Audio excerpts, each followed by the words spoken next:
Zangpo, and a warm welcome to all our viewers. We are bringing you Dawai Kudroen live from our studio here in Chupachu, and my guest tonight is Mr. Melam Zangpo, the Senior Program Officer of Department of Local Governance. So thank you so much for your time. Uh, Mr. Melam Zangpo will be talking on social accountability.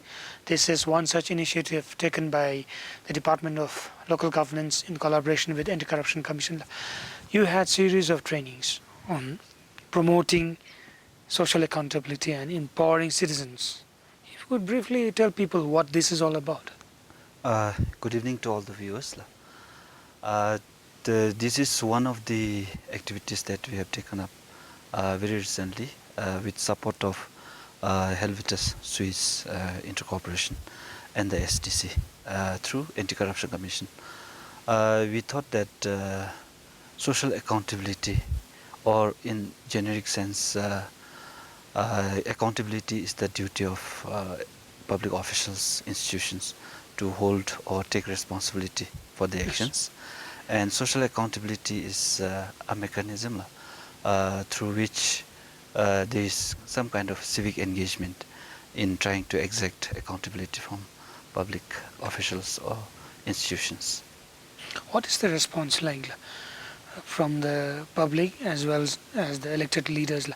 Because 3 trainings that you have conducted, I was told that you had local government officials and also some representatives of the people attending the training. So what is the response like?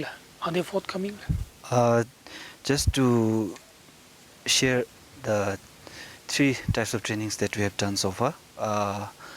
We have chosen 3 tools of social accountability. The first being a citizen report card that we did it in Samchila. And the second one is community scorecard. Yes.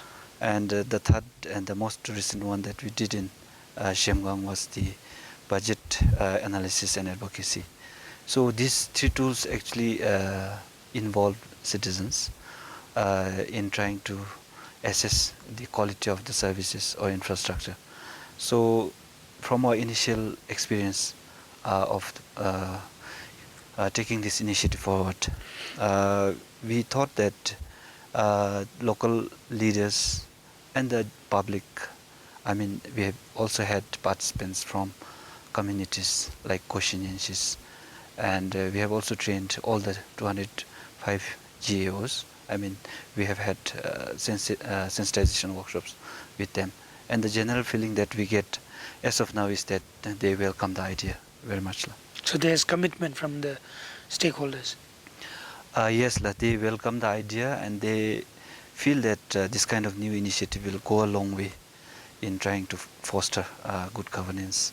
So in that, accountability is one of the essential pillars of good governance.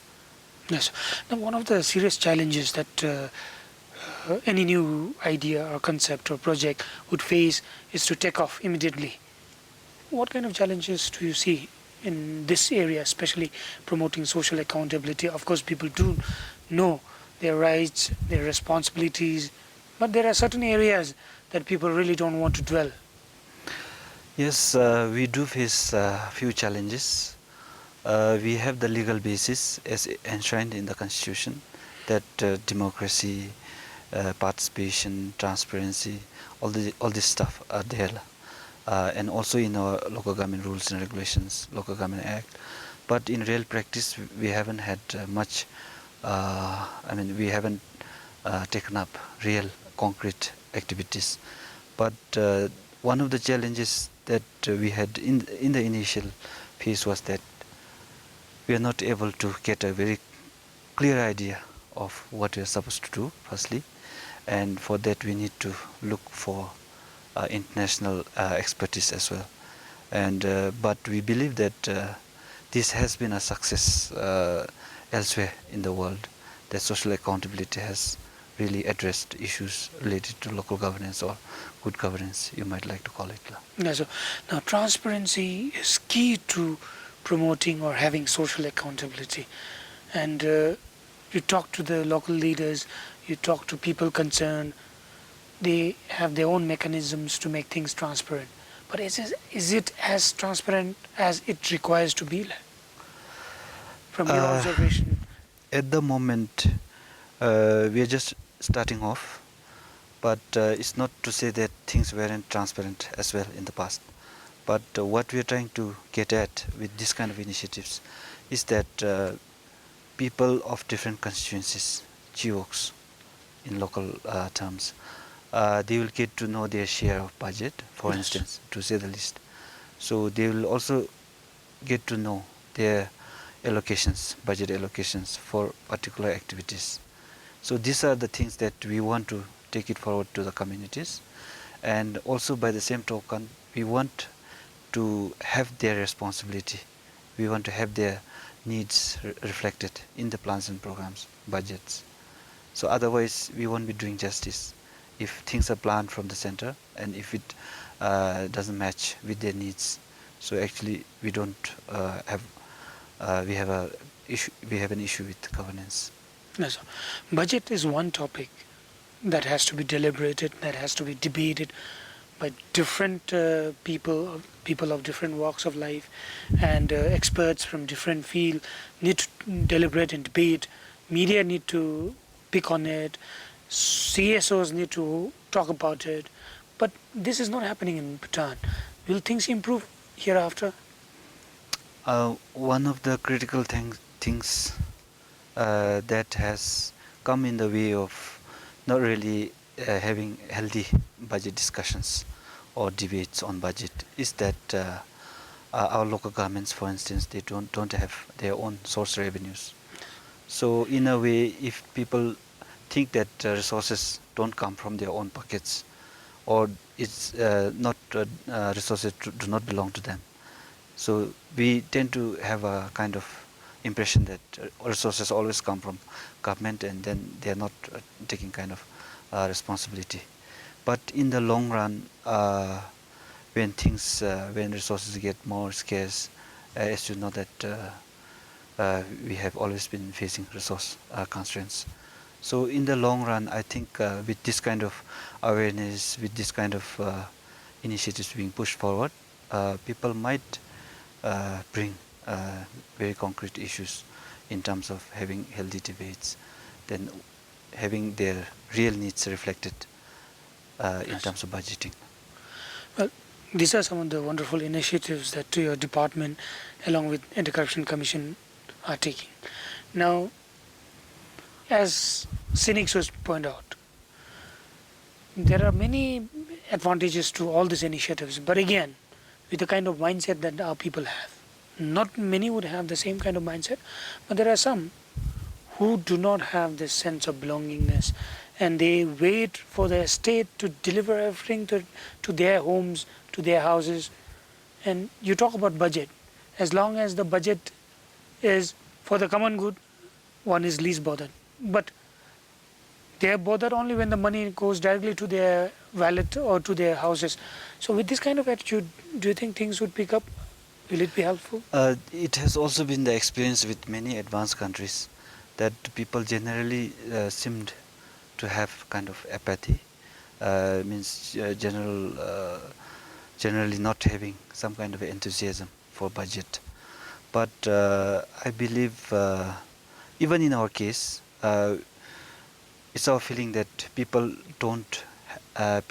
have some kind of apathy in whatever the affairs in the affairs of the government, because some individuals, I guess they believe that individuals won't make a difference. Yes. But that if it is left to the device of its own, I don't think we can have a very good situation in the future. But we would like to believe that it is the duty of duty bearers like ourselves, civil servants, that we need to start things, Yes. and we want to take the message forward. That is important. Already talking to some of the clubs, they have put measures in place to make things transparent. For instance, you talk about the budget breakups and details put on notice board so that people coming to GUP's office could see for themselves. But this is happening in remote areas. what about the urban centers? Like, people are still not willing to talk about budget. Independent experts, as I already pointed out, our economists are not willing to talk about budget. The biggest fear they have is they don't want their statement or their comments to be politicized. So with this kind of attitude, you think things would move on? We have tried to address issue of transparency through some projects that we handle. One was, as you said, through transparency boards. We wanted people, local governments, to display their budgets, annual plans on the board so that it's accessible for public. On the practicality of it, of course, we have a challenge. Whether people would make use of it is a different story altogether. But at best, we should start with that kind of initiative, we thought. And on the general apathy that we seem to have, even in urban areas, we think that because the impact of the budgets, impact of plans and programs that are planned do not necessarily go down to the individuals who live in the urban centers. So that's my personal opinion also. Yes. Now, during the training in Jiamgang on budget advocacy and budget transparency, GUPS attending the training actually committed that they would make efforts to go around the Gyok and then talk to people, educate people on budget outlay, budget breakups, allocation. They said they will inform the public quite often. And keeping all this in mind, do you think this will really happen? Like, because if GUPS do this, in a way they are tightening their own position, and they are actually informing people to make themselves held accountable by the public. So do you think this will really happen? Actually, we also had this kind of feeling in the initial phase. But as we went around and trying to convince them Yes. that this is only going to be constructive engagement Yes. between the service providers and the service users. So in a way, it's only going to lessen their burden, administrative burden, or their job responsibilities. Because if you talk about a service like farm road, if people know the budget allocation for that particular farm road, they'll only realize that. And if things are to be done by the communities themselves, so GUP can also as well fix some kind of responsibility on the community. So it's a two-way process. Yes. So communities will have some say in the planning, but in the real implementation, GUP can also have some kind of responsibility exacted from the communities, whoever has a stake. Yes. Now, you're talking about empowering citizens. Empowering citizens would only mean that people are getting engaged in all developmental activities and their participation as must. But when you do that, the fear again is when you empower people, it might sometimes backfire because some people might have other ideas. And because they have some other ideas, they might unnecessarily keep check on the elected leaders. That might make the working conditions of those elected leaders miserable. So are you thinking of measures to put in place, or are you thinking of all these challenges ahead? I think the true sense of social accountability is on the premise that it's not going to be conflictive, but rather it's in the spirit of collaboration, so that it opens up a space for joint kind of recommendation on a particular activity or service.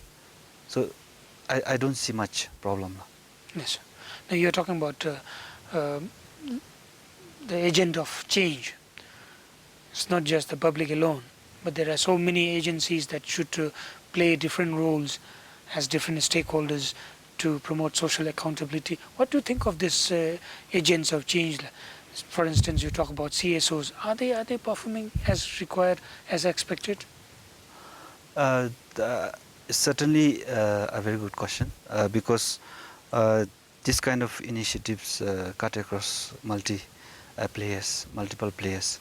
So for a start, we have had a joint initiative between the Department of Local Governance and Anti-Corruption Commission, because they also share some kind of mandate to sensitize, and then to that kind of initiative, how they will lessen incidents of corruption and all. And also very important is media, for instance, like yours, like the BBS, is taking the message forward. And also CSOs, although they are disconnected from the affairs of the government, but if they have a mandate in a particular field like transparency, so they have to work around and sensitize people and help people get to the point that civic engagement is a very healthy thing to happen in a very vibrant democracy. Yes. Now, budget discussion is one area that the training focused in Jimgang, and this is one area that people need to know, and people need to contribute from their side as well. So considering the innocence, considering the innocent nature of our people, and to some extent ignorant as they would be, will there be any fruition after you have all this discussion with the people?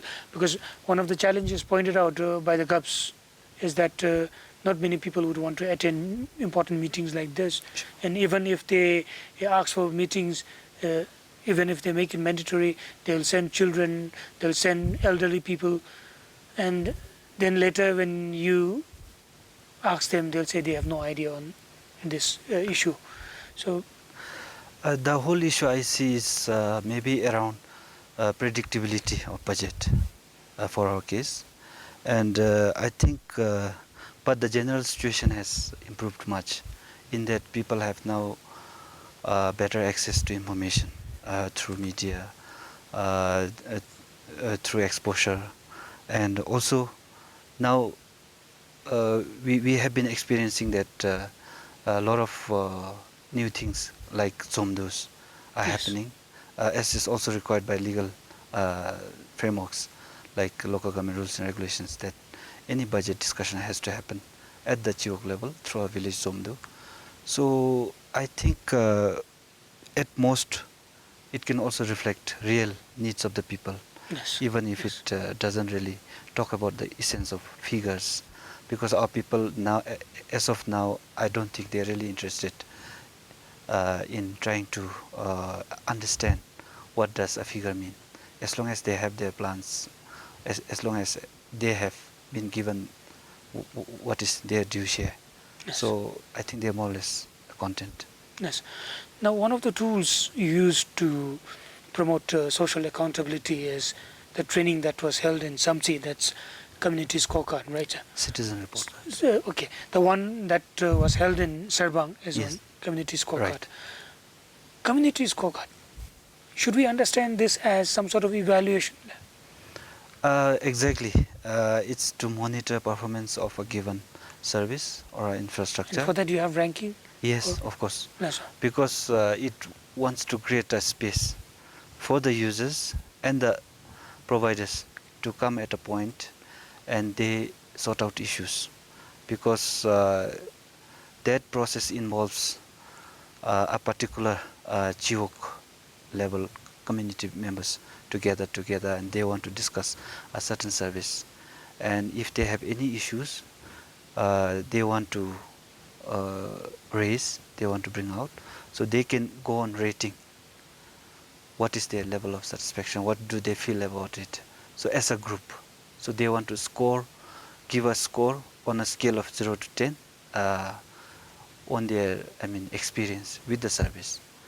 On the other hand, the providers also do some kind of a scoring, giving their own justifications. Yes. So these kind of things are merged and they want to come together in what is called an interface meeting. So from there they discuss, they resolve, and they draw up some kind of action plan. Who will do what, whose responsibilities. They all clarify all their roles and responsibilities as well. So it's a one of the very effective tools of social accountability. Okay. What about citizens report card? That honestly I have very less idea, but I just went through few literatures. I think it's all about taking public survey on the satisfaction of service. It was done in Samchi, but I have not had the opportunity to attend the same. But it's to take stock of people's satisfaction of a given service. It gives some kind of quantitative as well as qualitative assessment of a service, and But who is going to do this? it's generally sponsored by the government, like local governments. If they want to, for now we have started off with local governments initiating it for a given service. So if they want to make improvements, they want to look at the findings and improve for the future. But do you think this will happen? Because the reservation again is, as I already pointed out, I have somehow deliberately provided services that are inferior to the expected quality by the people. So if I am to again investigate the service that I have provided, then you think this will happen? But in the interest of good governance, I think we must pursue this kind of things. And the experience with other countries as well has been that these kind of initiatives have come from civil service, people sitting in civil service like ourselves. So otherwise things don't start from, things don't fall from sky. So we have to start from somewhere. And for our case, I think it must come from our government agencies to start with. How are our people satisfied with our services, and how do we go about making improvements on the main? Okay, so another challenge would be that if the service provided is inferior in quality, then people in remote areas would not really dare to voice out their concerns and speak on the quality of services provided, fearing some certain repercussions. And that mindset, if still prevails, then this is going to be a serious challenge, because people need to speak up.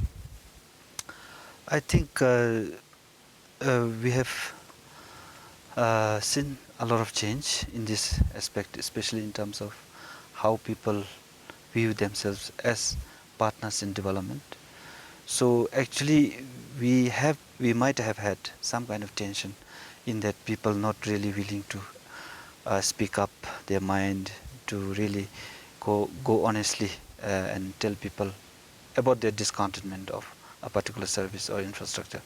But now with this kind of initiatives, we want to believe that this will go a long way in trying to diffuse this kind of tension, if there has been any. But as you said, there are I guess people who just tend to feel that they fear some kind of reprisals from local governments, from some other quarters. These kind of things are there actually. Are we improving on our mindset of this sense of ownership? The very premise of social accountability is to take ownership. As I said, it's not to be conflictive. They have to take ownership of what they have put in the plans, what they have budgeted. So even in terms of monitoring the quality assurance of the services. So through that kind of things, when they come in the picture, so they take ownership. So it's a very constructive civic engagement. They have their voice being heard. They want to make their voice heard.